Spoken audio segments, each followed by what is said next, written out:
සුබ දවසක් දයාබර දරුදරියනි.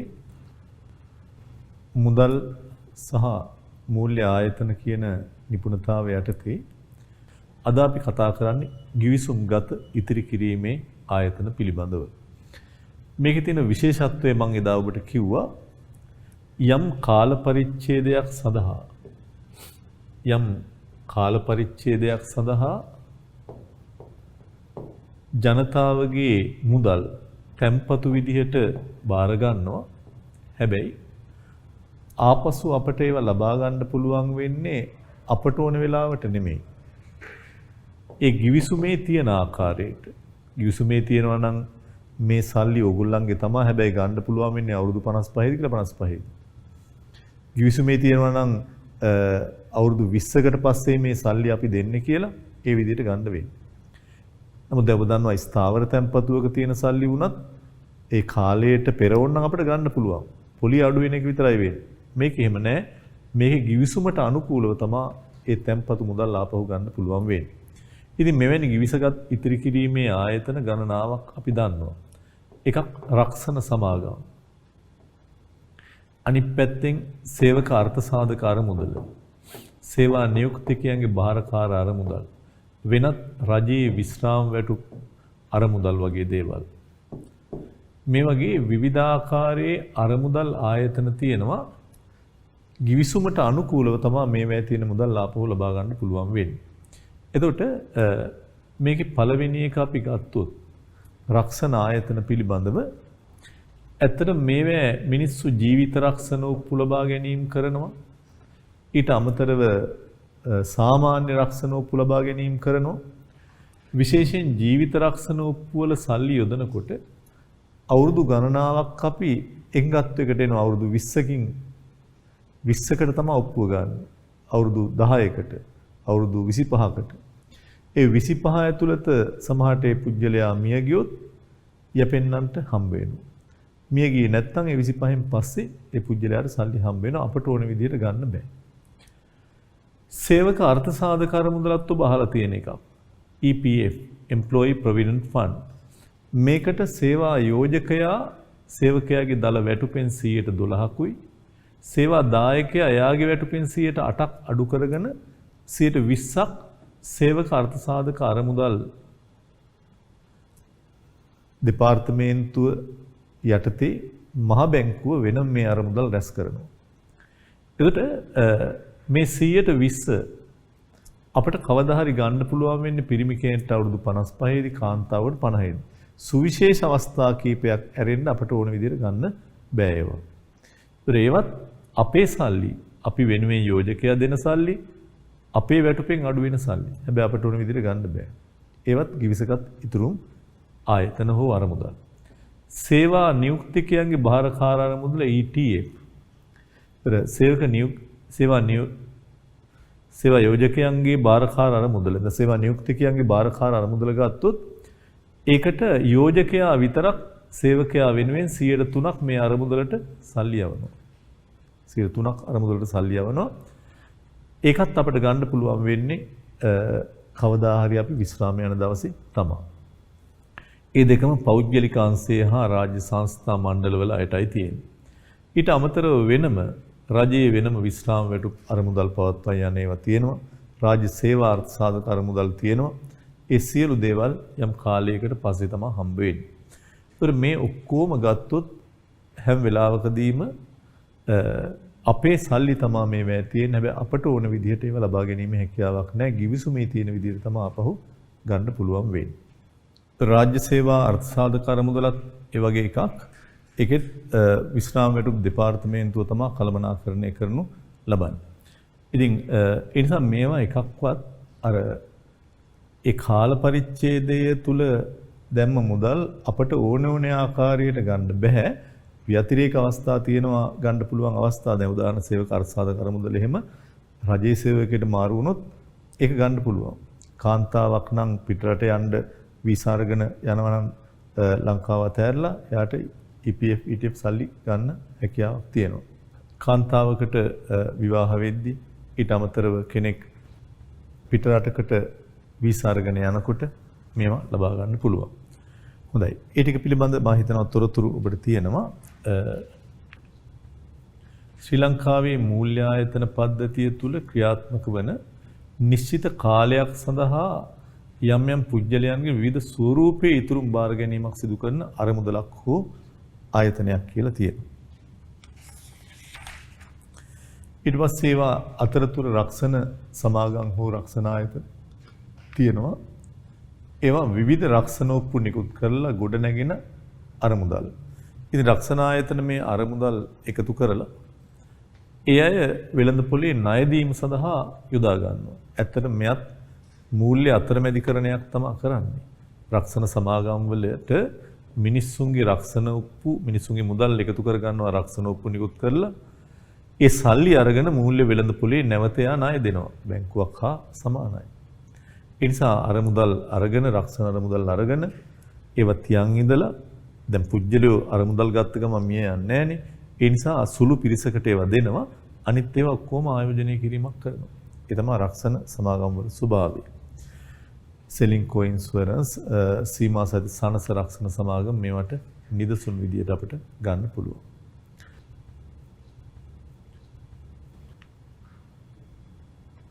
ඊළඟ සේවක අර්ථසාධක අරමුදල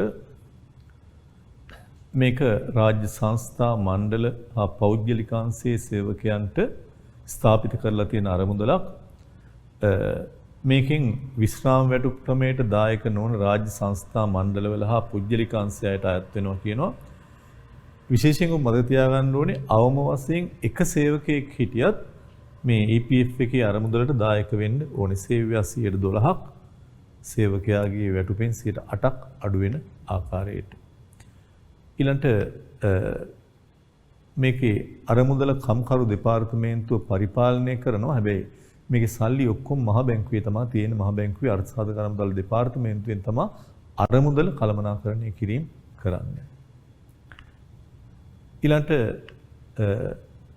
සේවා නියුක්තිකයන්ගේ භාරකාර අරමුදල එම්ප්ලොයී ට්‍රස්ට් ෆන්ඩ් මේකත් අර වගේමයි සංස්ථා මණ්ඩල හා පෞද්ගලිකාංශයේ සේවකයන්ට මුළු ඉපැයීම් වලින් 3%ක් යෝජකයා ගෙවුම් ලබයි. හැබැයි මේකේ විශේෂත්වයක් තියෙනවා. මේකේ ස්වයං රැකියාවල නිරත වෙන අයටත් ඒ වගේම සංක්‍රමණික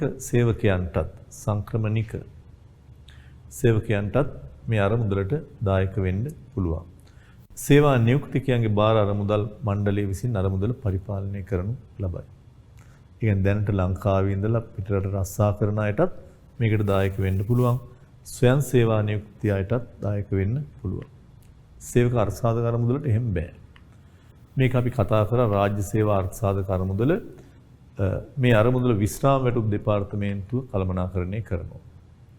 රටක මූල්‍ය ආයතන පද්ධතිය ව්‍යාපාර සේවාවක් ලෙස වැදගත් වන ආකාරය.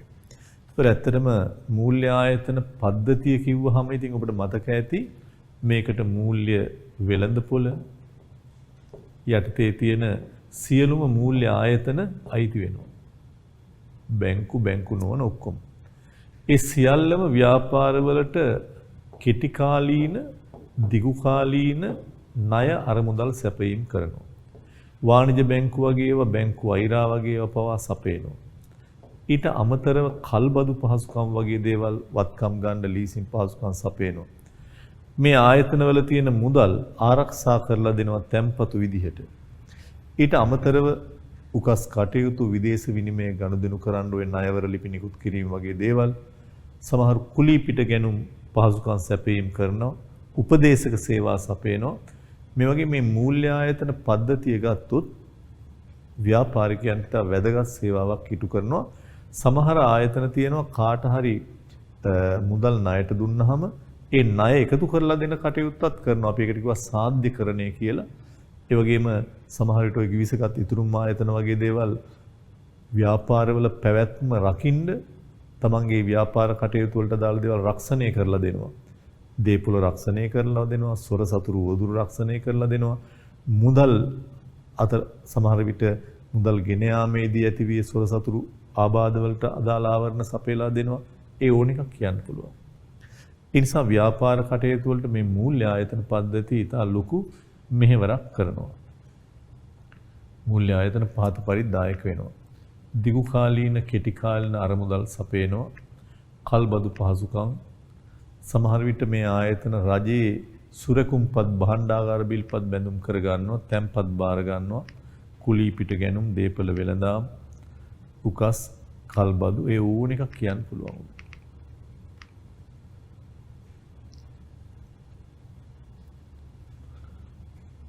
ඒකේ පළවෙනි කරුණු දෙක ඔබට ලියා ගන්න තියෙන්නේ දිගු කාලීන හා කෙටි කාලීන අරමුදල් සැපයීම, කල්බදු පහසුකම් සැපයීම.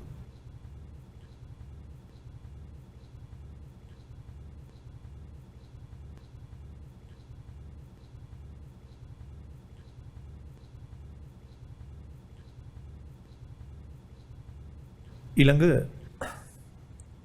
ශ්‍රී ලංකා ණය තොරතුරු කාර්යාංශය. මම හිතනවා මේ ආයතනය ගොඩක් වැදගත්. කෙටියෙන් ගොඩාක් ව්‍යාපාරිකයෝ අතර බැංකුව අතර මේක හඳුන්වන්නේ ක්‍රිබ් කියලා. ණය තොරතුරු කාර්යාංශය. මොකද්ද මේකෙන් කරන්නේ? මේ 1990 අංක 18 කියන පනතකින් සම්මත කරපු ආයතනයක්. මේක ශ්‍රී ලංකා මහ බැංකුවේ යටතේ තියෙන්නේ. මෙයා කරන්නේ විශේෂයෙන්ම කවුරු හරි බැංකුවකින් හෝ මූල්‍ය ආයතනයකින් ණයක් ලබා ගත්තොත් යම් පාර්ශවයක් බැංකු නොවන වෙනත් මූල්‍ය ආයතන මේවැ ණය ගත්තොත් කවුරු හරි කෙනෙක් සමහර විට ණය පතක් ලබා ගත්තොත් ණය පතක් ඒවත් ණයනේ. ඒ පුද්ගලයා හෝ ආයතනය සම්බන්ධයෙන් මෙයා තොරතුරු රැස් කරනවා. රැස් කරලා ඒවා සසඳනවා. සසඳන්නේයි තව බැංකු වලින් අරන් තියනවාද? කොහේ හරි ගෙවපු නැති ඒවා තියනවාද?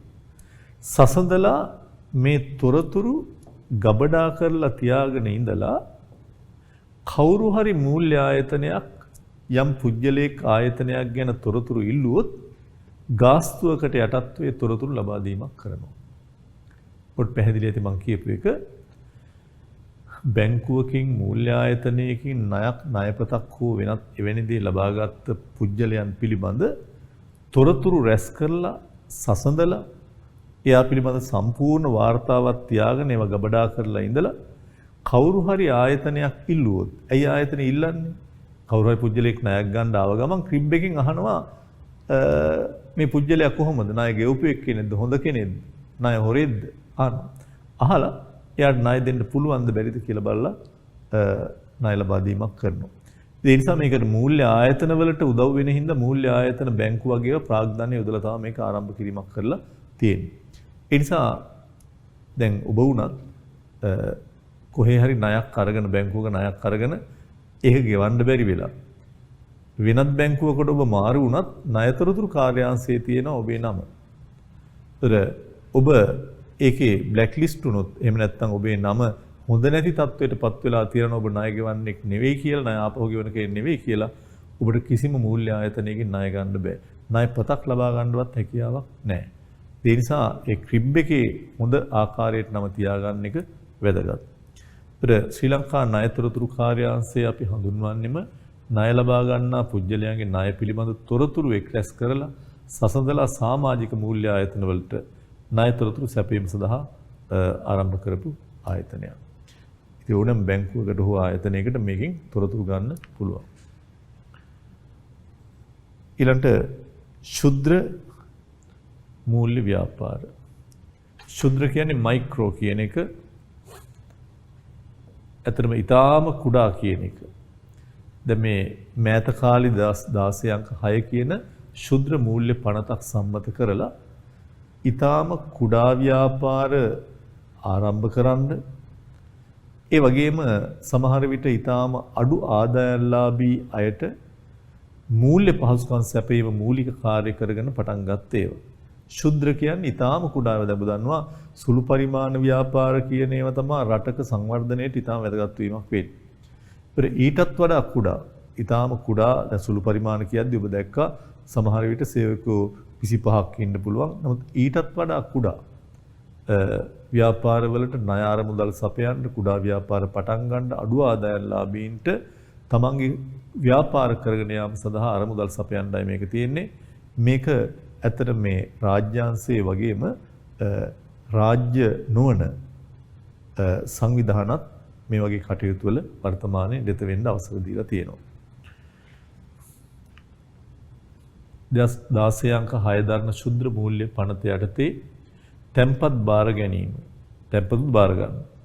ප්‍රධාන වශයෙන් අඩු ආදායම්ලාභී තැනැත්තන්ට ශුද්ධ ව්‍යවසායකයන්ට ඕනෑම ආකාරයක මූල්‍ය පසුබිම සැපයීම. පෙරත් මූල්‍ය සේවා සැපයීම සඳහා පිටුවාගත් ඒවා තැන්පත් බාර ගන්නත් පුළුවන් කියලා කියන්නේ. ඊට අමතරව රාජ්‍ය නොවන සංවිධානද මීට සම්බන්ධ වීමක් වෙනවා කියලා කියන්නේ. රාජ්‍යාංශය විතරක්ම නොවේ. ඒවා මහා බැංකුවේ අධීක්ෂණයට යටත් වෙනවා. දැන් ඔබට මේ හිස්තැන් අපි තියලා තියෙන්නේ. ඔබට කැමති ආකාරයට මේ හිස්තැන් පිරවා ගැනීමක් කරන්න පුළුවන්.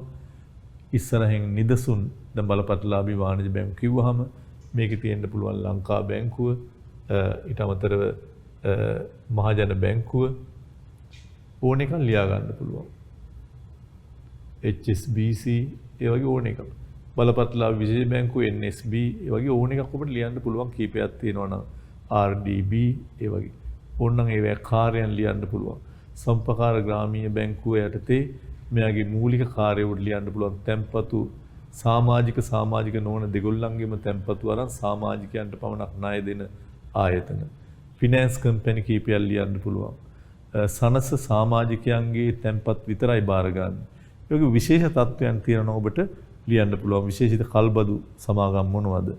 ඒක්ක බහර මොනවද? නාමල් ඒක්ක බහරය ඒ වගේ. වෙළඳපොළ අතරමැදියෝ කියන්නේ කී දෙනෙක් ඉන්නවද වෙළඳපොළ අතරමැදියෝ? ඒ තුල සමහර විට ආන්තික සැපයුම් කරු විශේෂිත මේ අවිදු ප්‍රාග්ධන සමාගම් ව්‍යවසායකත්ව ප්‍රාග්ධන සමාගම් එවැනි දේ ගණනාවක් ලියන්න. ඒවා ඔබට කැමති ආකාරයට ලියන්නයි ඉඩ තියලා තියෙන. ඔබෙත් පොඩි නිර්මාණාත්මක තත්ත්වයක් තියෙන්න ඕන නිසා.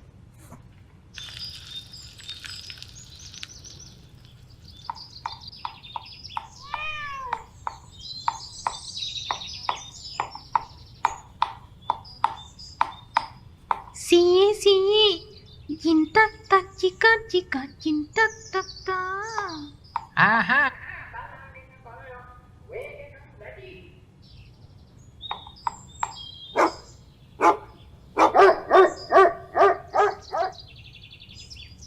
මේ බලන්න සීයේ මම පදින හැටි එක අතක් නෑ.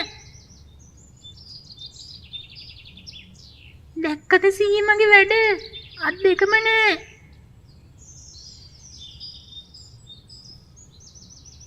මේ සීයේ ඉස්සරහ රෝදි නෑ.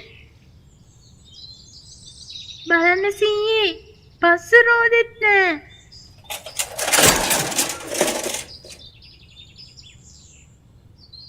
බලන්න සීයේ දත් ටිකත් නෑ.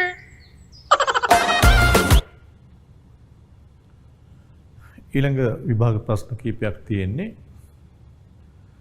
එක්ක භාරයන්හි ආයෝජනය කිරීම තුළින් ආයෝජකයාට ලැබෙන වාසියක් වනුයේ. එක්ක භාර ඔබට මතක ඇති. එක්ක භාරයක් කිව්වේ ආයෝජකයන්ගෙන් අරමුදල් සපයාගත්ත අරමුදලක්. එක්ක විකුණලා ආයෝජකයන්ගෙන් සල්ලි ගත්ත අරමුදලක්. ඒතර ඕනේ නම් ඒ අරමුදල් ආපහු එමෙද එක්ක ආපහු අරමුදලටම විකුණලා අපට සල්ලි ගන්නත් පුළුවන්. ඒ නිසා ඒ සම්බන්ධ පිළිතුරක් සඳහා අපිට තෝරගන්න පුළුවන් වෙන්නේ අංක 4. ඕනෑම අවස්ථාවක දඩ මුදල් නොගෙව ආයෝජනය කළ මුදල අපහු ගන්න පුළුවන්.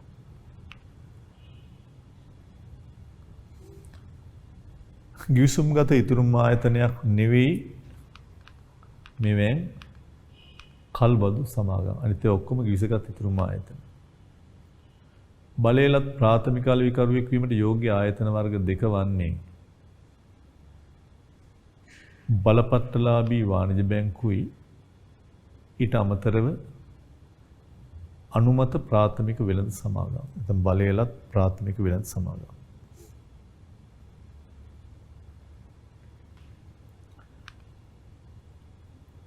මූල්‍ය ආයතන වර්ගීකරණය අනුව සේවක භාරකාර අරමුදල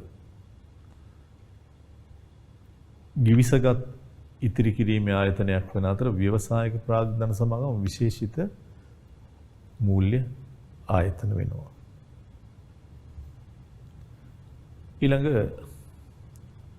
ප්‍රශ්නේ ශ්‍රී ලංකාව තුල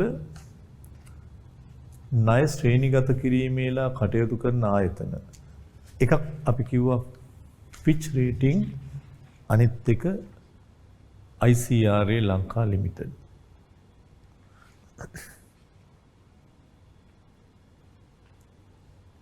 මේවත් අපි ලියාගත්තේ ඒවා කලින්. ආයෝජකයින්ට ප්‍රාග්ධනයේ කොටස් විකිණීමේ එක්රැස් කරගන්න මුදල් වලින් සමන්විත වන ආයෝජන අරමුදල එක භාර යුනිට් ට්‍රස්ට් ෆන්ඩ්.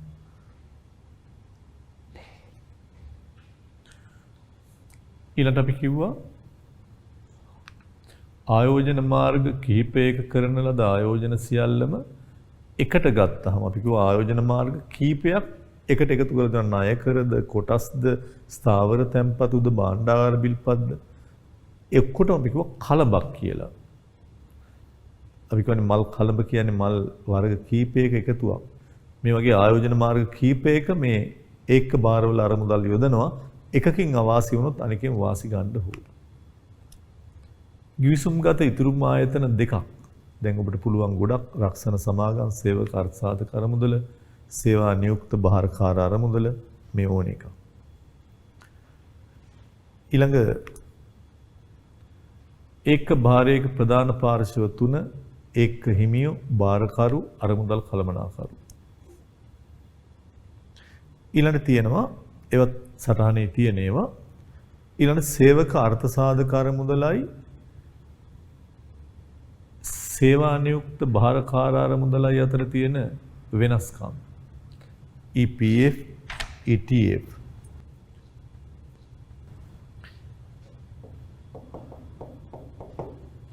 භාරකාර අරමුදල ETF. වෙනස්කම් ඔබ දන්නවා. EPF, ETF.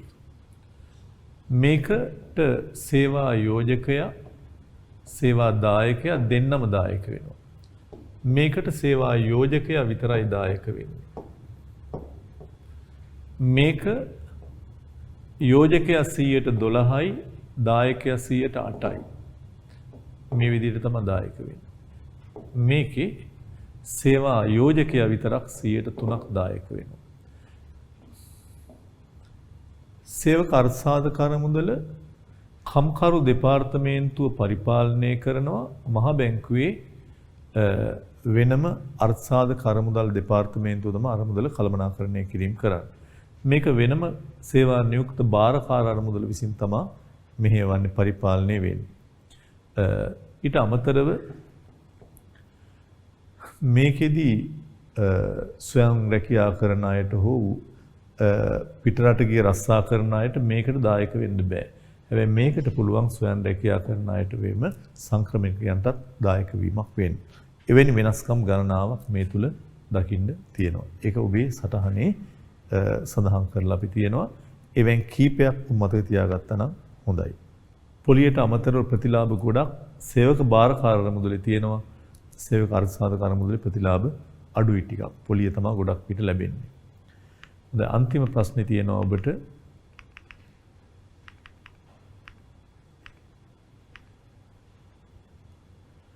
පහත් දැක්වෙන්නේ ටිකක් හොඳ ප්‍රශ්නයක්. කිසියම් මූල්‍ය ආයතනයක ප්‍රචාරණ දැන්වීමකින් උපුටාගත් එකක්. යම් නමක් තියෙනවා බැංකුවක නමක්. ඒ බැංකුව Fitch Rating A+ කියන රේටින් එක හිමි කරගත්ත බලපත්‍රලාභී විශේෂිත බැංකුවක්. මම කියවනේ ණය ශ්‍රේණිගත කිරීමේ ආයතන ඒ මූල්‍ය ආයතන වලට ශ්‍රේණියක් දෙනවා. A+, B+ ඒ වගේ. එතකොට ඒ ශ්‍රේණියෙන් තමයි ඒ ආයතනයේ යෝග්‍යතාව පේන්නේ මේ ආයතනයේ ණය දෙන එක හොඳයිද නැද්ද කියලා ණය හිමියන්ට යෝග්‍යතාව පෙන්වනවා. ඒතර මෙයා Fitch Rating කියන වෙනත් ආයතනයක් මේ බැංකුවට A+ දීලා තියෙනවා. ඒ කියන්නේ මෙයා මෙයාගේ ආයෝජනය කිරීම සම්බන්ධයෙන් එහෙම නැත්නම් මෙයාගෙන් මෙයාට ණය දීම සම්බන්ධයෙන් මේ බැංකුවට ණය දීම සම්බන්ධයෙන් විශ්වාසනීයත්වයක් තියෙනවා. එහෙමත් නැත්නම් මේ බැංකුව ණය දෙන්න යෝග්‍ය බැංකුවක්. ණයකරයක් අරගෙන ණය දෙන්න යෝග්‍යයි. විශේෂිත බලපත්‍රලාභ විශේෂ බැංකුවක් කියන එකේ අදහස් වෙන්නේ මහා බැංකුවේ රෙජිස්ටර් වෙච්ච බැංකුවක් කියන එක. ඒ නිසා මේ වචන දෙකේ තේරුම තියෙනවා.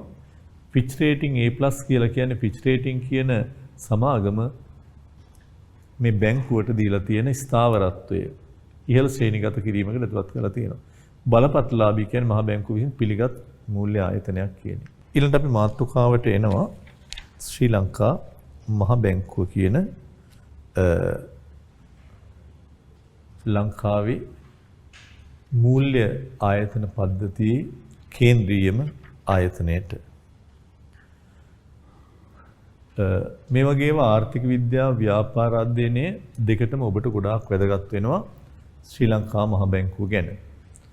ඉතින් ඒ පාඩම් දෙකටම මේක අදාළ හින්දා ඔබ මේකේ කාර්යයන් අරමුණු දැනන් ඉන්න එක හොඳයි.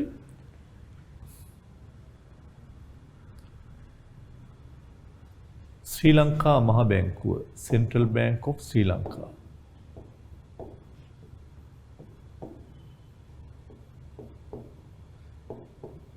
Central Bank of Sri Lanka, ශ්‍රී ලංකා මහ බැංකුව. මේ ගැන මේ දේවල් ටික ඔබ දැනගන්න ඕනේ.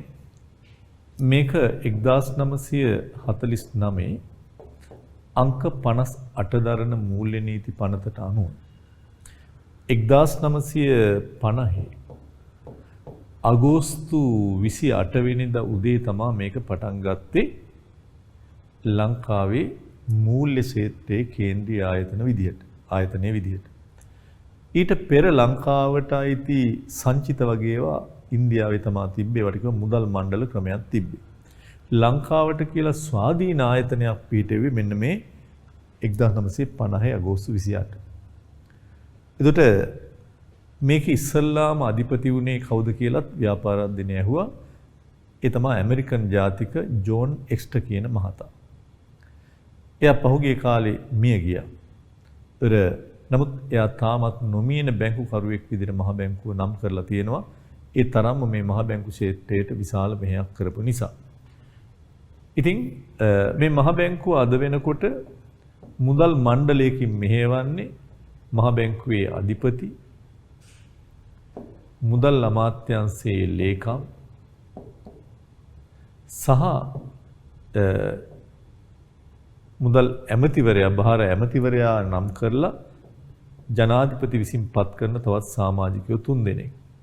ඔක්කොම 5 දෙනෙක්ගෙන් සමන්විතයි මේ පාලක මණ්ඩලය. ඒතර මෙයා තමයි ප්‍රධානම නියමුවා. ඒ වගේම අද දකින්න නැතත් වෙනදා රටේ ඊටම ස්වාධීන කටයුතු කරන මූල්‍ය ආයතනයක් විදිහට තමයි මහ බැංකුව පිළිගත්තේ. නමුත් අද මේකටත් දේශපාලනීකරණය වෙලා තියෙන නිසා 100% ස්වාධීන තත්ත්වේ නැහැ. ඔබට මතක ඇති එක කාලවල අපි දැක්ක මහ බැංකුවේ බැඳුම් කර සිදුවීම් මරවා මේවා මත. ඒ නිසා ඉස්සර නම් මහ බැංකුව කියන්නේ බොහොම ස්වාධීන ආයතනයක්. මේකට දේශපාලනයේ සම්බන්ධ වෙලා නැතුව රටේ බොහොම හොඳ තීරණ ගන්න මැදිහත් වෙච්ච ආයතනයක් විදිහටයි සැලකුවේ. ඉතින් මේ 49 අංක 58 පස්සේ යම් යම් 50 යටතේ සංශෝධනය වෙච්ච අවස්ථාවල් දකින්න තියෙනවා. ඉතින් බලමු අපි මහ බැංකුවේ මොනවද ප්‍රධාන කාර්යභාරය කියන එක.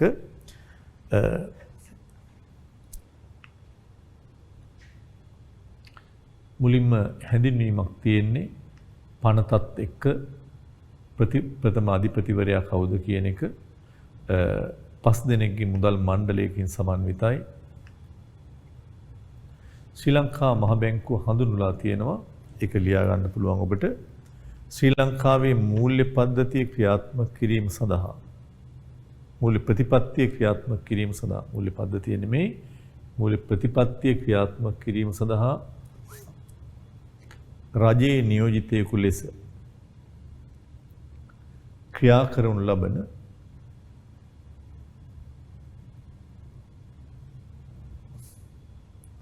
කේන්ද්‍රීය ආයතනය ශ්‍රී ලංකා මහ බැංකුවයි.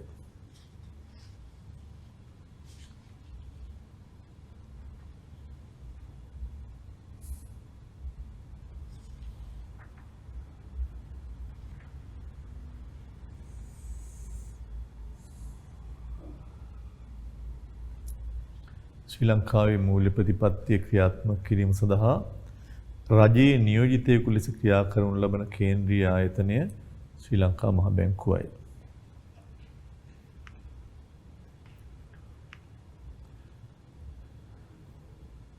හතලිස් 9 අංක 58 පනතෙන් අරමුණු 4ක් තිබ්බ මහ බැංකුවේ.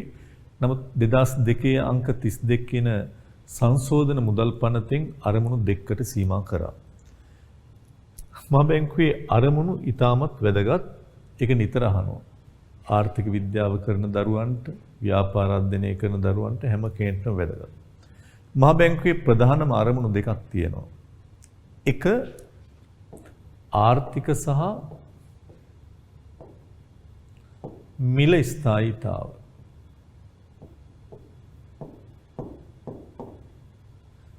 ආර්ථික හා මිල ස්ථායීතාව පවත්වාගෙන යාම. දෙවෙනි එක මූල්‍ය ක්‍රමයේ ස්ථායීතාව පවත්වාගෙන යාම. ද මූල්‍ය ක්‍රමය ස්ථායී ලෙස පවත්වාගෙන යාම.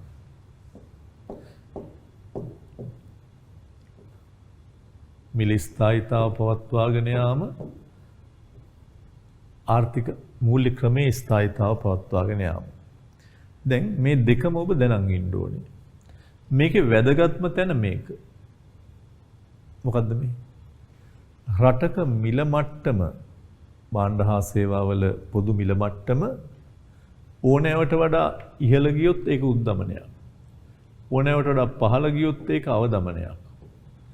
ඒ නිසා මිල ස්ථායීතාව කියලා අපි කතා කරන්නේ අනවශ්‍ය විදිහට ඉහළ යාමත් වළක්වලා, කියන උද්දමනයත් අනිසි උද්දමනයක් තිබ්බට කමක් නැහැ 100 2 3. අනිසි ලෙස අවදමනයක් මේ දෙකම ආර්ථිකයට හොඳ නැහැ.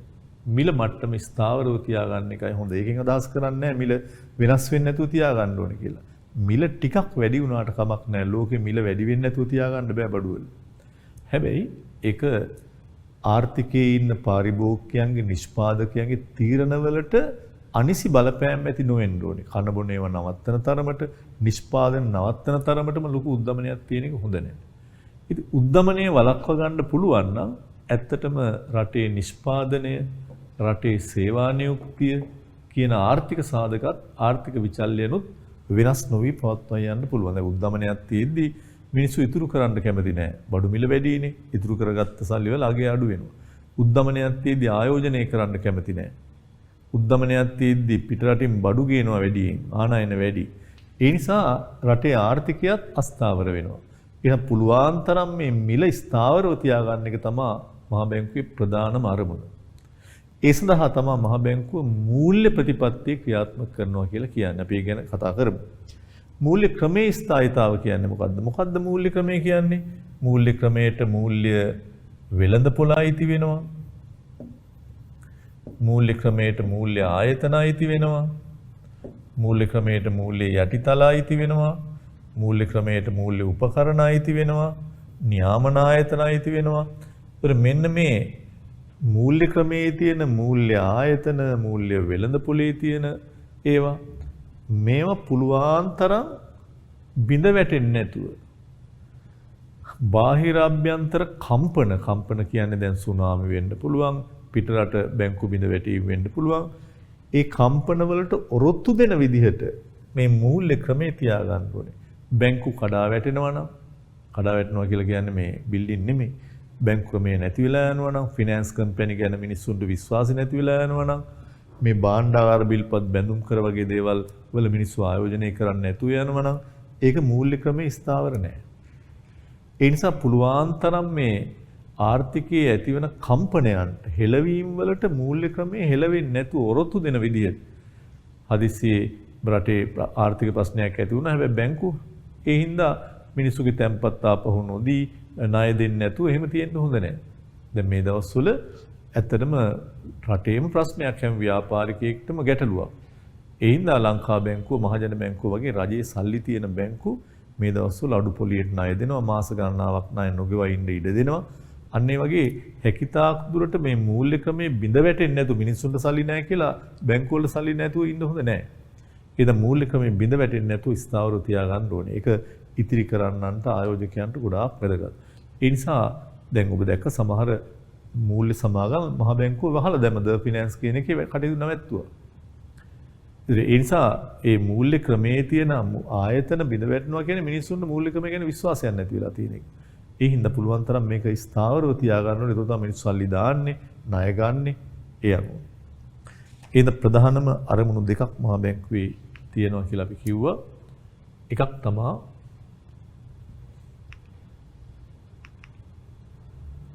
ආර්ථික හා මිල ස්ථායීතාව පවත්වාගෙන යාම.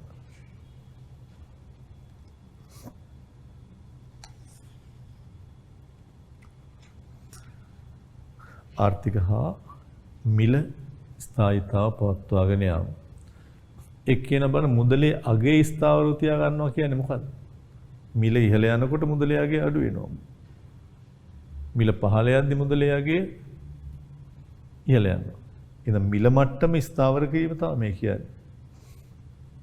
මිල ස්ථායීතාව කියන්නේ මුදලේ අගේ ස්ථාවර තියාගන්නේ. උද්දමන අවදමන තත්ත්වයන්ගෙන් තොරව ආර්ථිකය පවත්වාගෙන යාම.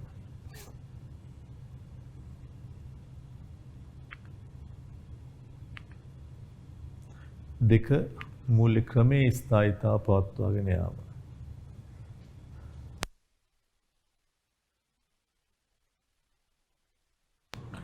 එතනින් කියන්නේ ආර්ථිකයේ ඇති වෙන කම්පනයන්ට මූල්‍ය පද්ධතිය ඔරොත්තු දීමේ හැකියාව මූල්‍ය ක්‍රමයේ ස්ථායීතාව ලෙස හඳුන්වනවා. මූල්‍ය පද්ධතිය සුරක්ෂිත කරගන්න එක. ඒකට එල්ලවිය හැකි තර්ජන හඳුනාගෙන දැන් අනාගතයේ මෙන්න දැන් හිතෙනවා සුනාමි හරහා අනාගතයේ බැංකුවල සල්ලි නැති වෙයි. ඒ තර්ජන හඳුනාගෙන කලින්ම ලෑස්ති වෙන්න ඕනේ ඒවට. මේ මගින් තැම්පත් කරුවන්ට හා ආයෝජකයන්ට යන දෙපාර්ශවයටම හිතකර වාතාවරණයක් උදා වෙනවා. ඊළඟට ඔබ අඳුනා ගන්න ඕනේ නිතර අහන තවත් ප්‍රශ්නයක් තමයි මහා බැංකුවේ කාර්යයන්. දැන් ආර්ථික විද්‍යාව වගේ විෂයක නම් මේවා පුළුල් වහනවා. නමුත් ව්‍යාපාර අධ්‍යයනයේදී කාර්යයන් මොනවද කියලා ඔබ දැනගත්තට කමක් නැහැ. ඒකෙන් අදහස් වෙන්නේ නැහැ මේ අභ්‍යන්තරයේ මොනවද කියලා දැනගන්න නැතුව ඉන්න ඕනේ කියන එක. නමුත් මොනවද මේවෙන් අදහස් කරන්න කියන අදහසත් දැනගෙන ඉන්න මම කියලා දෙන්නම්. මහ බැංකුවේ කාර්යයන් පැති දෙකකට අපි බෙදනවා. එකක් තමයි ප්‍රධාන හෝ මූලික කාර්යයන්. අනිත් ඒවා නියෝජිත කාර්යයන්.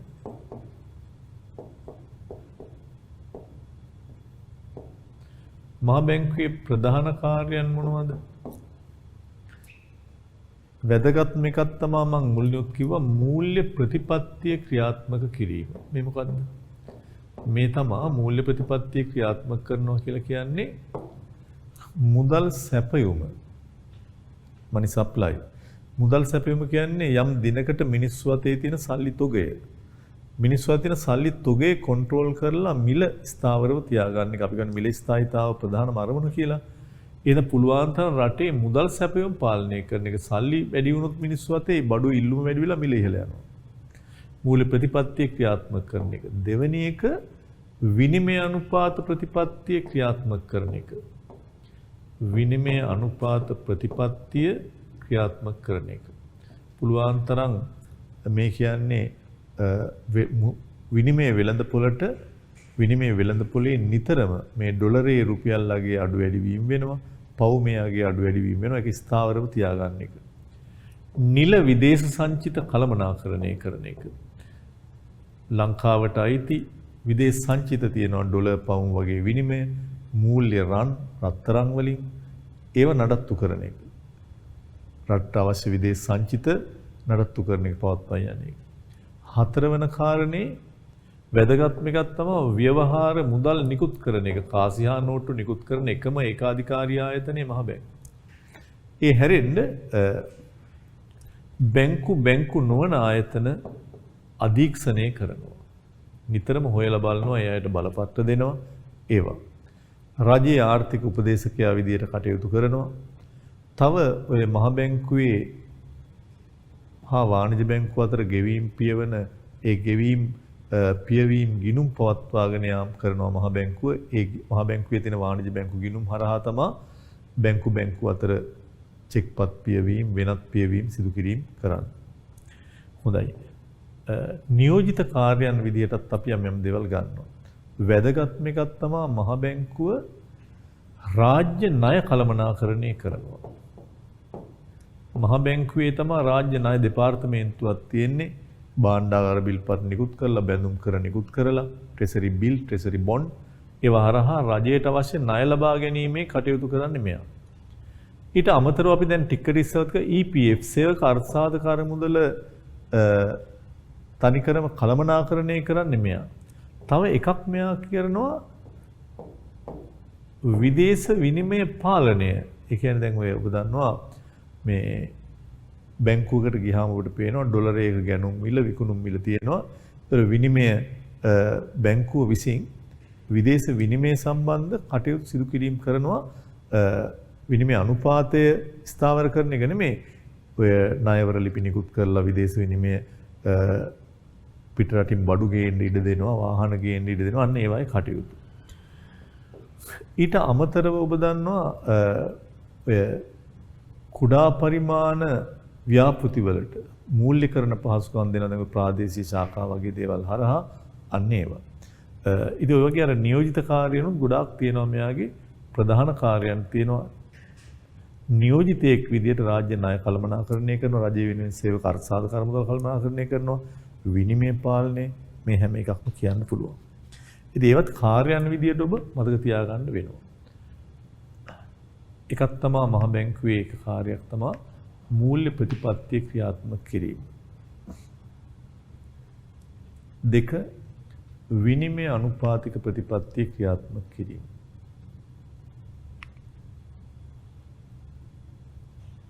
තුන ශ්‍රී ලංකාවේ නිල විදේශ සංචිත කළමනාකරණය. හතර ව්‍යවහාර මුදල් නිකුත් කිරීම බෙදා හැරීම. බැංකු නොවන ආයතන අධීක්ෂණය කරන එක. රජයේ ආර්ථික උපදේශක.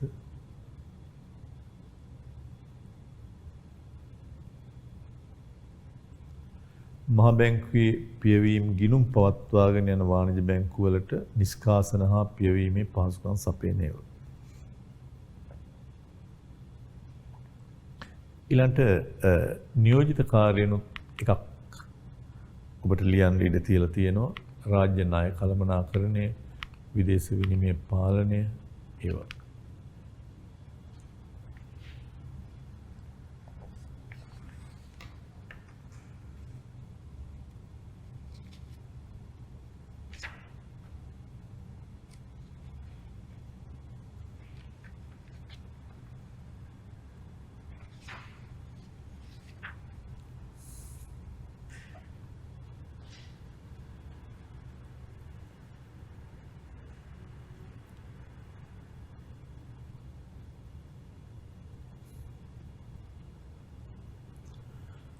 ඊළඟ ශ්‍රී ලංකා මහ බැංකුවට සහාය වන මූල්‍ය යටිතල පහසුකම් පද්ධති. මූල්‍ය පද්ධතියේ තියෙන තවත් උපාංගයක් තමයි මූල්‍ය යටිතල. ඒ කියන්නේ මේ මූල්‍ය කටයුතු පහසු කරන්න සමහරට මූල්‍ය ආයතන අතර මූල්‍ය මේ වශයෙන් ගනුදෙනු සිදු කරන්න පියවන්න ඒවැ තොරතුරු රැස් කරලා තියාගන්න තියෙන යටිතල පහසුකම් පද්ධතිය. ඉන්ෆ්‍රාස්ට්‍රක්චර්. දැන් ආර්ථික යටිතල කියන්නේ පාරවල්, බලාගාර, විදුලි සංදේශවල ඔය තියෙන ආයතන කුළුණුවනේ. ඒවෙන් තමයි රටේ ආර්ථික කටයුතු පහසු වෙන්නේ. සමාජ යටිතල කියලා කියන්නේ පාසල්, ආරෝග්‍ය ශාලා, කුණු කසල ඉවත් කිරීමේ කාණු පද්ධති ඒවා.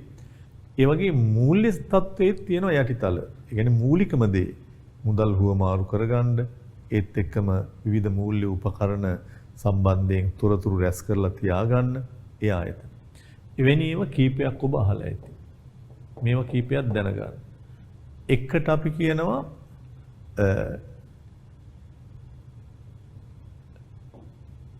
SSSS නිර්ලේඛනගත සුරකුම් පියුම් පද්ධතිය. අනිත් එක SSDS මේක නිර්ලේඛනගත සුරකුම් තැන්පතු පද්ධතියක්. නිර්ලේඛනගත සුරකුම් තැන්පතු පද්ධතියක් ඩිපොසිටරි සිස්ටම්.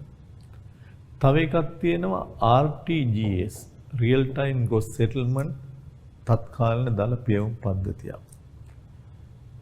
මේක ඉස්සකු දෙකක් ගන්නත් පුළුවන්.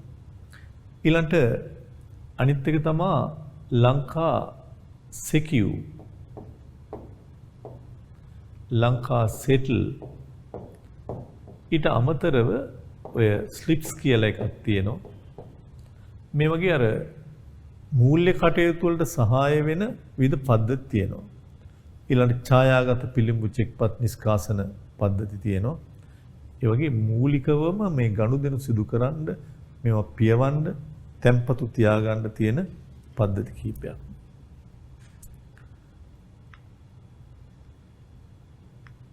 ලංකා secure නිර්ලේඛනගත සුරකුම් පියවුම් පද්ධතිය, නිර්ලේඛනගත සුරකුම්පත් තැන්පත් පද්ධතිය, තත්කාලීන දල පියවුම් පද්ධතිය, ලංකා settle ඡායාගත පිළිඹු චෙක්පත් නිෂ්කාසන පද්ධතිය, අන්තර් බැංකු ගෙවීම් පද්ධතිය.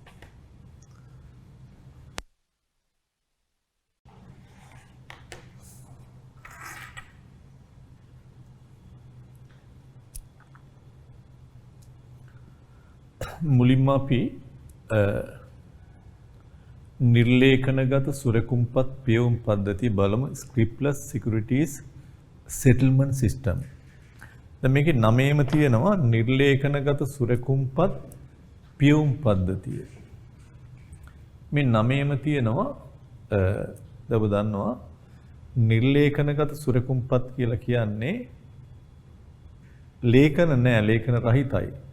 දැන් ඉස්සර භාණ්ඩාගාර බිල්පත් භාණ්ඩාගාර බැඳුම් කර කියන ඒවා ලේඛන තමයි තිබ්බේ. කොළ. දැන් ස්ක්‍රිප්ට්ලස් කොළ නෑ. කොළ රහිතව වෙනම පරිගණකගත ක්‍රමයකට විද්‍යුත් ක්‍රමයකට තමයි මේ සම්බන්ධ ගෙවීම් පියවීම් කරන්නේ. එතකොට ඒක විශේෂයෙන් ගෙවීමට එරෙහිව පියවීම කිරීමේ පදනම කියලා එකක් තියෙනවා. delivery versus payment කියන පදනම යටතේ මේ කවුරු හරි සුරකුම්පත් ගත්තොත් නිර්ලේඛනව ඒකට කවුරු හරි සල්ලි ගෙවනවා. මෙන්න මේ සුරකුම්පත් වෙනුවෙන් සල්ලි ගෙවීම සම්බන්ධ ගනුදෙනු පියවන්නේ මේ නිර්ලේඛනගත සුරකුම් පියවීම පද්ධතිය කියන එක තුල.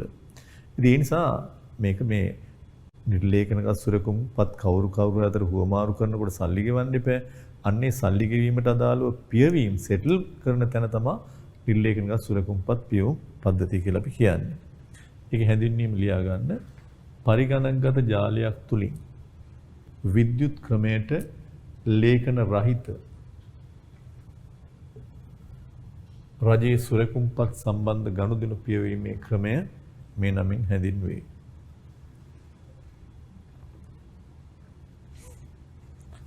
පරිගණකගත ජාලයක් තුලින් විද්‍යුත් ක්‍රමයට ලේඛන රහිත රජයේ සුරකුම්පත් සම්බන්ධ ගනුදෙනු පියවීමේ ක්‍රමය මේ නමින් හැඳින්වේ.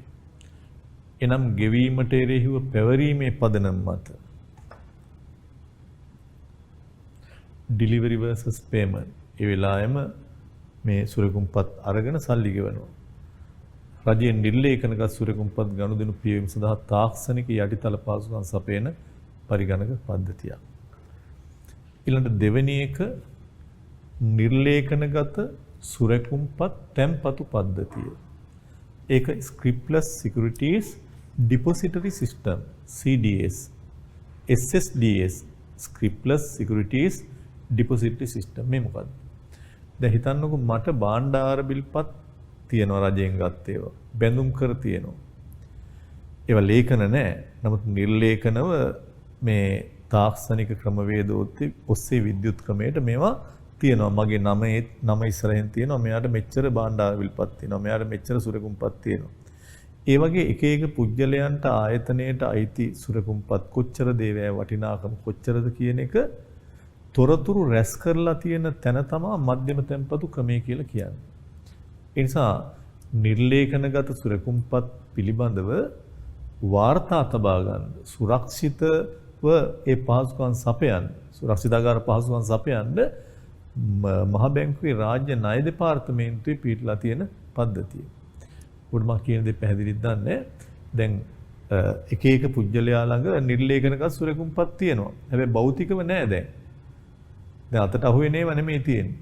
මේ පිළිබඳ සියලු තොරතුරු වාර්තා තියාගන්නවා මේ නිර්ලේඛනගත සුරකුම්පත් තැන්පත් පද්ධතිය තුල. ඉතින් ඒවා ඕන වෙලාවක කෙනෙක්ට ඇහුවාම වාර්තා කරන්න හැකියාවක් තියෙනවා මෙයාට. ඒකේ සටහන තියෙනවා පේනවා ඇති. නිර්ලේඛනගත සුරකුම්පත් පිළිබඳව වාර්තා තබා ගැනීමට හා සුරක්ෂිතාගාර පහසුකම් සැලසීමට මහ බැංකුවේ රාජ්‍ය ණය දෙපාර්තමේන්තුවේ පිහිටුවා ඇති පද්ධතිය. දැන් මේකෙන් තමයි නිර්ලේඛනගත සුරකුම්පත් වල හිමිකාරත්වය කාටද මේවා අයිති කියන එක පෙන්වන්නේ. ඒක තමයි වාර්තා තියාගන්නේ. ඒවා හඳුනාගන්න වෙනම අන්තර්ජාතික අංකයක් නිකුත් කරනවා කාටද මේවා අයිති කොහොමද කියන එක පෙන්වන්නේ. ඒකේ තියෙනවා වටිනාකම කීයද මිලටගත් දිනේ කවද්ද කොච්චරක් අයිතිද ඒ ඔක්කොම. ඊළඟ එක බලදායීව ප්‍රයෝජනයට නොගන්නා දක්ෂතාවයන් පවුලටත් දේශයටත් මහත් වූ බරක්. භාවිතයට නොගන්නා සම්පත් නගරීත් දේශීත් නාස්තියක්. වගා නොකළ සරුසාර බිම් දේශයට අහිමි වී යන දායාදයක්. මිලියන ගණනක් වූ කාසි දේශයට අහිමි වී ඇති ධනයක්. තැනින් තැන අතහැර දමා ඇති කාසි යළි භාවිතයට ගන්න.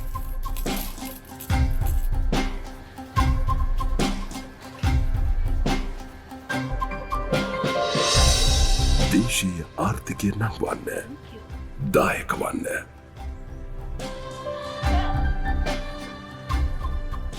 ගෞරව කරන්න. ගෞරව ලබන්න. අතහැර දෙමු කාසි යළි භාවිතයට ගන්න.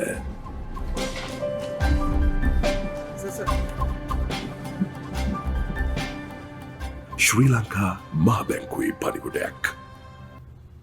ඊළඟ තත්කාලීන දල පියවුම් පද්ධතිය Real Time Gross Settlement System RTGS. මේකෙන් කියන්නේ ටිකක් වටිනාකමෙන් වැඩි ගනුදෙනු. ඉහළ වටිනාකමක් සහිත ගනුදෙනු කල්පමාවකින් තොරව උසස් තාක්ෂණ ප්‍රමිතීන් යොදාගෙන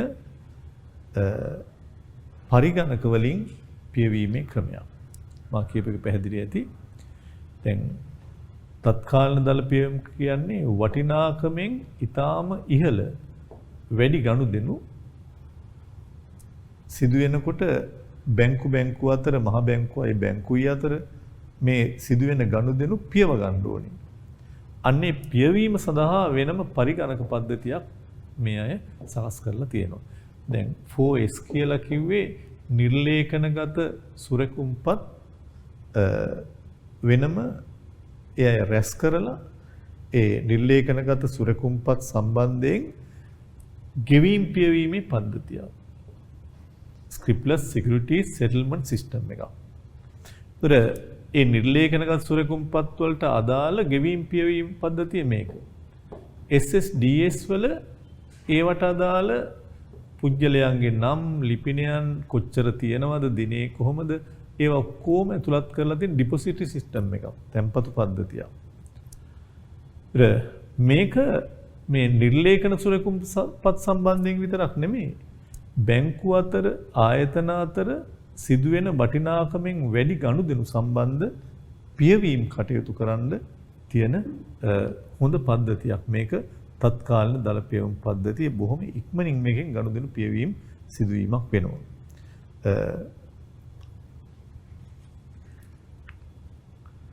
ශ්‍රී ලංකාවේ බැංකු අතර ඉහළ වටිනාකමකින් ඒක වැදගත්. ගනුදෙනු කාලපමාවකින් තොරව උසස් තාක්ෂණයේ ප්‍රමිතීන් යොදා ගැනීමෙන් පියවීම සඳහා පිටුව ඇති පරිගණක ගෙවුම් ක්‍රමය. සුළු කාලයකින් පියවීමට හැකියීම නිසා මේ ක්‍රමය වැදගත් වෙනවා. එකම විශාල වටිනාකම් සහිත ජාතික ගෙවීම් පද්ධතිය. චෙක්පත්වල දේවල් වුණත් වටිනාකමින් වැඩි ඒවා තියෙනවා නම් සුරකුම්පත්ත සම්බන්ධයෙන් මුදල් වුණත් වටිනාකමින් වැඩි ඒවා තියෙනවා නම් ඒ ගනුදෙනු පියවන්නේ මේකෙන්. මුදල් භාවිතා නොකර සිදු කරන ලබන ගෙවීම් වල වටිනාකමින් 85ක් පමණම පියවන්නේ මේකෙන්. ශ්‍රී ලංකාවේ බැංකු අතර ඉහළ වටිනාකමක් සහිත ගනුදෙනු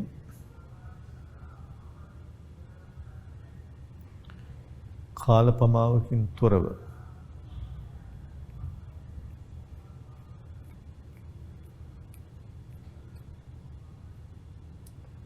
උසස් තාක්ෂණය හා ප්‍රමිතීන් යොදා ගනිමින් පියවීම සඳහා පිහිටුවා ඇති පරිගණක ගෙවුම් ක්‍රමයයි.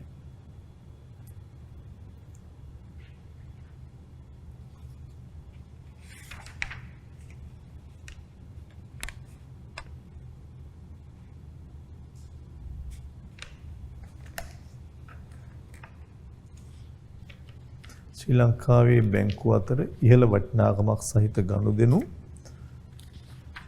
කාලපමාවකින් තොරව උසස් තාක්ෂණය හා ප්‍රමිතීන් යොදා ගනිමින් පියවීම සඳහා පිහිටුවා ඇති පරිගණක ගෙවුම් ක්‍රමයයි.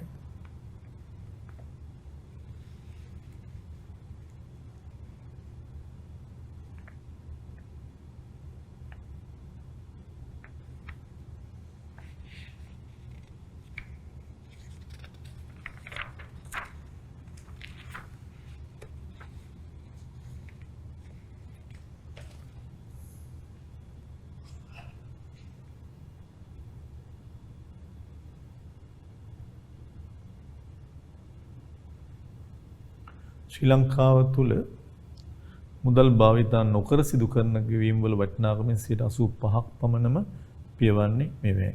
මුදල් භාවිතා නොකර කියලා කියන්නේ සමහරට බැංකු අතර සිදුවෙන ගනුදෙනු එක බැංකුවක ගිණුමට හර කරලා අනිත් බැංකුවේ ගිණුමට බැර කරනවා. චෙක්පත් නිෂ්කාසන වගේ ඒවා වටිනාකමෙන් වැඩි ඒවා මේකේ තමයි සිදුවෙන්නේ. එක බැංකුවකින් තව බැංකුවක් භාණ්ඩාගාර බිල්පත් ගත්තොත් ඒවා ලොකු ගනුදෙනු පියවෙන්නේ මේකෙන්. ඊළඟ ලංකා සෙකියු සරලම ක්‍රමේ තමයි සෙකියු මතක තියාගන්න. අපි දැන් ටිකට් ඉස්සල්ලා කතා කරානේ SS කියන එකයි SSDS කියන එකයි. මේක නිර්ලේඛනගත සුරකුම්පත් තැන්පතු පද්ධතියක්. මේකේ තමයි සියලු තොරතුරු තියෙන්නේ. මේක සෙටල්මන්ට් පියවීමේ පද්ධතිය. මේ දෙකේ එකතුව තමයි ලංකා සෙකියු. එහෙම නැත්නම් ඇත්තටම සමහරු ලංකා සෙකියු කියලා වැඩිපුරම කතා කරන්නේ මෙන්න මේ SSDS ඒ කියන්නේ විශේෂයෙන්ම සියලු භාණ්ඩාගාර බිල්පත් බැඳුම් කර වගේ රජයේ සුරකුම්පත් කාටද අයිති කවුරු ළඟ තියෙන්නේ කොච්චරක් තියෙනවද කියන එක පිළිබඳ වාර්තා තියාගන්න තැන තමයි ඇත්තටම SSDS. ඉතින් ඒක තමයි ගොඩාක් විට ලංකා සෙකියු වලින් වෙන්නේ. නමුත් මේ පද්ධති දෙකේම එකතුව තමයි ලංකා සෙකියු කියලා අපි සාමාන්‍යයෙන් පිළිගන්නේ. රජයේ සුරකුම්පත් ලියාපදිංචි කිරීම සඳහා නීතිමය හිමිකම් වාර්තා කිරීම මහ බැංකුව විසින් ආරම්භ කර ඇති විද්‍යුත් පරිගණක ක්‍රමයක්.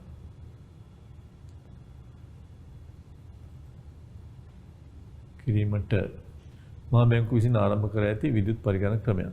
මුද්‍රණය කරලා සුරකුම්පත් සහිත භාවිතය වෙනුවට දැන් අද නැහැනේ මුද්‍රිත ඒවා මේ හරහා තමයි සිදුවීමක් වෙන්නේ. මේක SSSS හා SSDS කියන දෙකේ එකතුවෙන් සමන්විතයි. 4S SSDS මේක ලංකා සෙකියු පද්ධතිය කියලා එන්නේ.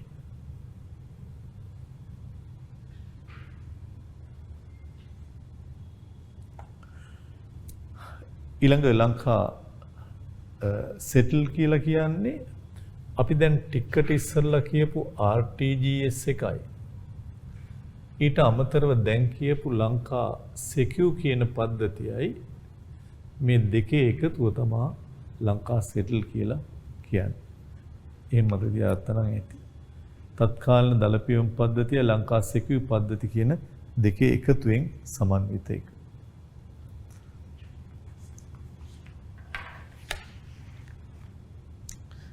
ඊළඟ තවත් පොඩි පද්ධති දෙකක් ගැන ඔබට කියනවා. ඡායාගත පිළිඹු චෙක්පත් නිෂ්කාසන පද්ධතිය. ඔබ දන්නවා චෙක් වල දැන් ගොඩාක් පිට දැන් ඔබ දන්නවනේ චෙක්පත් නිෂ්කාසනය ගැන. චෙක්පත් නිෂ්කාසනයෙන් කියන්නේ බැංකු අතර හුවමාරු වෙන චෙක්පත් වලට අදාළ දැන් මේ ලංකා බැංකුවේ චෙක් එකක්. මේක මහජන බැංකුවේ චෙක් එකක්.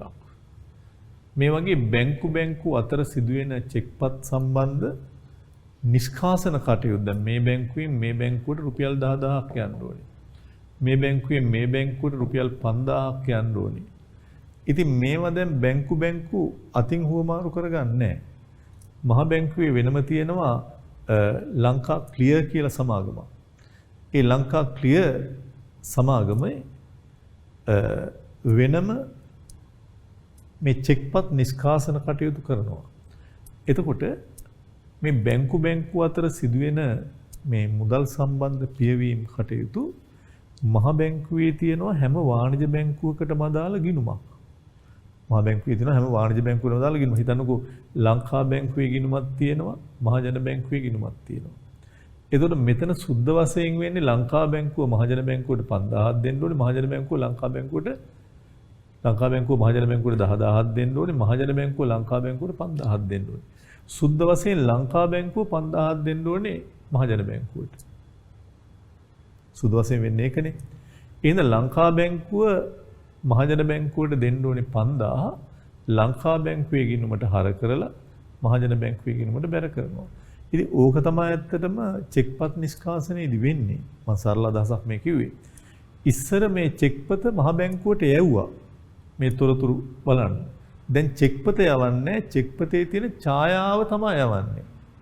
චෙක්පතේ ඡායාවක්. ඒ ඡායාව ගන්න තමයි මෙතන මුදල් ගාන තියෙන තැන.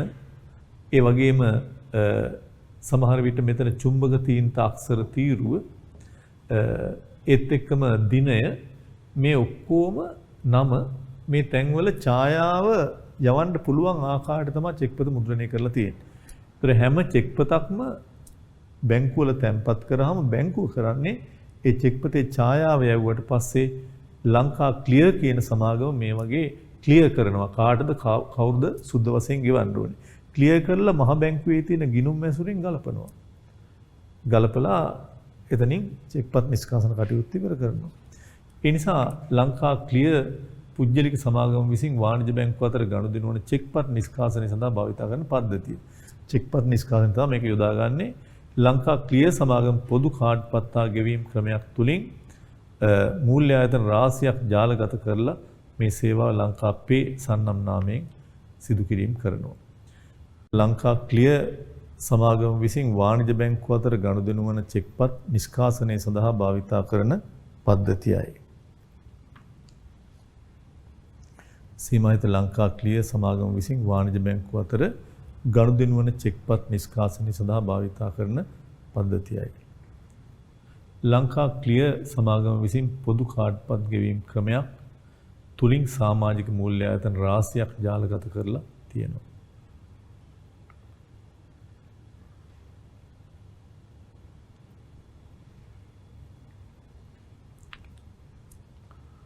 ශ්‍රී ලංකා අන්තර්බැංකු ගෙවීම් පද්ධති ස්ලිප්ස්. අපි කියන්නේ ලොකු වටිනාකමෙන් වැඩි ගනුදෙනු සිදු කරන්නේ RTGS කියලා. ඒ වගේ ටිකක් වටිනාකමෙන් අඩු ගනුදෙනු. වටිනාකමෙන් අඩු ගනුදෙනු සම්බන්ධ පියවීම් සිදු කරන්න බැංකුව අතර පියවීම් සිදු කරන්න භාවිතා කරන පද්ධතියක් මේක. ඒ කියනවා පරිගණක භාවිතා කරමින්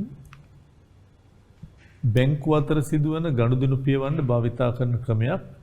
මෙහිදී ගනුදෙනුකරුවන් විසින් ගෙවීම් කරන්න බැංකුව වලට පූර්ව අනුමැතිය සහිත අඩු වටිනාකමක් ඇති ගෙවීම් නිෂ්කාසනය වෙනවා. T+0 කියලා කියන්නේ ඒ ගනුදෙනුව සිදුවෙච්ච මොහොතේම ඒ පියවීම කරනවා. ආයේ කාලයක් වෙනම දෙන්නේ නැහැ ඒක පියවීම සඳහා. මේකට ලංකා ක්ලියර් සමාගම තමයි කටයුතු කරන්නේ. ජගත් අන්තර්බැංකු මූල්‍ය විද්‍යුත් sannivedana සංගමය. මේක කියන්නේ SWIFT. ඇත්තට මේක sannivedana ජාලයක්. දැන් ඔබ හිතන්නකෝ ලංකාවේ තියෙන බැංකුවකුයි ජපානයේ තියෙන බැංකුවකුයි අතර තොරතුරු හුවමාරු කරගන්න ඕනේ. ජපානයෙන් වාහනයක් මෙහාට ගේනවා. මෙහෙන් කෙනෙක් එකට සල්ලි යවනවා. ඉතින් ඒ සම්බන්ධ ගනුදෙනු පියවීමට ඒ අතර තොරතුරු හුවමාරු කරගන්න ඕනේ. අන්නේ තොරතුරු හුවමාරු කරන sannivedana පද්ධතිය තමයි ස්ලිප්ස් කියලා අපි කියන්නේ. බලන්න ජාත්‍යන්තර වශයෙන් බැංකුව අතර සිදුවන මුදල් පැවරුම් පිළිබඳ කටයුතු කරන sannivedana ජාලයක් මේක. නවීනතම තාක්ෂණය මත තොරතුරු යවන්නේ මේවෙන්. පදනම් වූ ලෝපුරා මූල්‍ය වෙළඳපොළවල් ආවරණය කරන sannivedana ජාලය.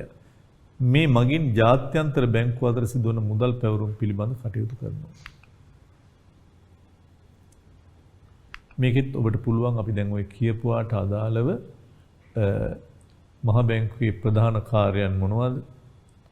ඊළඟට අපි කිව්වා මූල්‍ය ප්‍රතිපත්තිය ක්‍රියාත්මක කරනවා විනිමය අනුපාත ප්‍රතිපත්තිය නියෝජිත ආයතන කාර්යයන් තමයි විශේෂයෙන්ම රාජ්‍ය ණය කළමනාකරණය කරන ඒවා.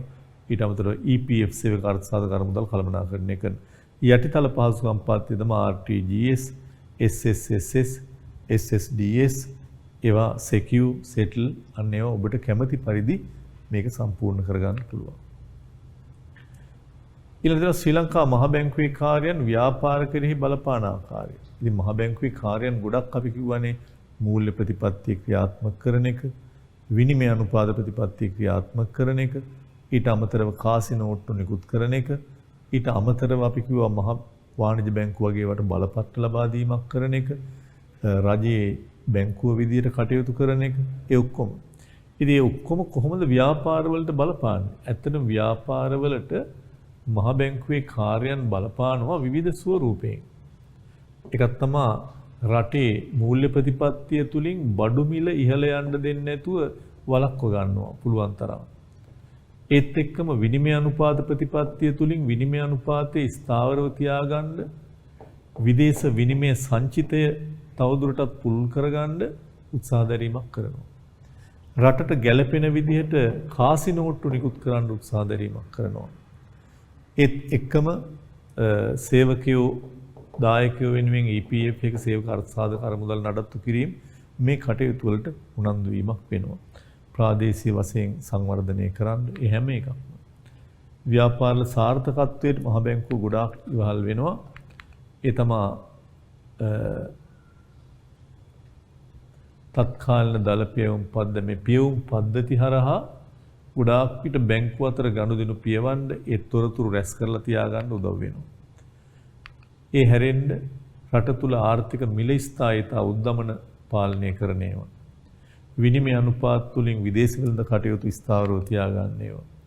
ව්‍යවහාර මුදල් කළමනාකරණය, රාජ්‍ය ණය කළමනාකරණය, අර්ථසාධක අරමුදල් මේ වගේ කාර්යයන් තුලින් ව්‍යාපාරවලට විශේෂ දායකත්වයක් ලබා දීමක් කරනවා. විභාග ප්‍රශ්න කීපයක් තියෙනවා ඔබට. පහත දැක්වෙන්නේ මහ බැංකුව විසින් ඉටු කරන කාර්යයන් කීපයක්. ඔබෙන් අහනවා මේවෙන් නියෝජිත කාර්යයන් මොනවද කියලා. ප්‍රධාන කාර්යයන් නෙමෙයි නියෝජිත කාර්යයන්. නියෝජිත කාර්යයන් තමයි රාජ්‍ය ණය කළමනාකරණය, විදේශ විනිමය පාලනය, ඊට අමතරව සේවක අර්ථසාධක අරමුදල් කළමනාකරණය හා ප්‍රාදේශීය සංවර්ධනය සඳහා ශුද්‍ර මූල්‍ය වැඩසටහන් ක්‍රියාත්මක කරන එක. BCEF.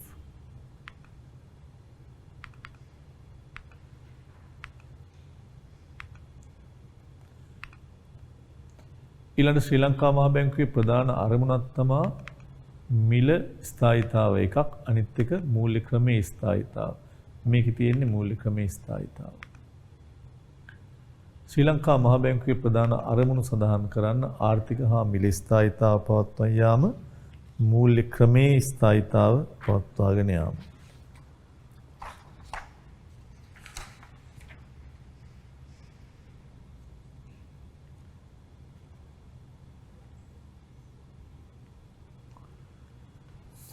ආර්ථික හා මිල ස්ථායීතාව පවත්වා යාම, මූල්‍ය ක්‍රමයේ ස්ථායීතාව පවත්වා යාම. රාජ්‍ය ණය කළමනාකරණය කිරීමේ වගකීම් පැවරෙන ආයතනයේ තනිකරම රජය වෙනුවෙන් ණය කළමනාකරණය කරන ශ්‍රී ලංකා මහ බැංකුව විසින්. ලංකාවේ මහ බැංකුවේ ප්‍රථම අධිපතිවරයා ඇමරිකන් ජාතිකයෙක් ජෝන් නෙක්ස්ටර්.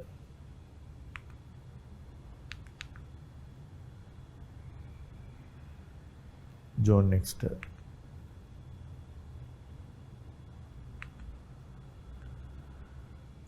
ශ්‍රී ලංකා මහ බැංකුව විසින් වාණිජ බැංකුව අනෙක් ආයතන අධීක්ෂණ කටයුතු කිරීම ගණනකරුවන්ට හිතකර ලෙස බලපාන ආකාර දෙකක්. මහ බැංකුව අනෙක් ආයතනවල අධීක්ෂණ කටයුතු කරාම ඇත්තටම එකක් මහ බැංකුව නිතර මූල්‍ය ආයතන ගැන හොයලා බලලා බලපත්‍ර දීම තුල මිනිස්සුන්ගේ තැන්පතු වල සුරක්ෂිතතාව ආරක්ෂා වෙනවා. නැත්තම් මිනිස්සුන්ගේ තැන්පතු ආපහු නොදී ඉන්න පුළුවන්. පොලි අඩු කරන්න පුළුවන්. අනිත් පැත්තෙන් හොඳ පොලියක් මිනිස්සුන්ට ප්‍රතිලාභ දෙනවා. දැන් සමහර විට විශ්‍රාමිකයන් ගොඩාක් විට ආදායම් ලබන්නේ යම් පොලියෙන්. ඒවා රැකලා දෙන ඒවා.